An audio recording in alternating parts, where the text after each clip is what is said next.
আসসালামু আলাইকুম। শুভ সকাল, গুড মর্নিং।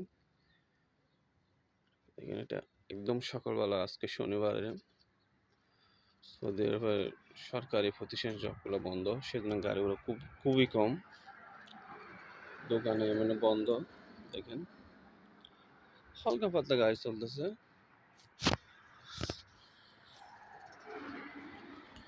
আমার ওটা হচ্ছে সৌদিয়ার বাড়ি।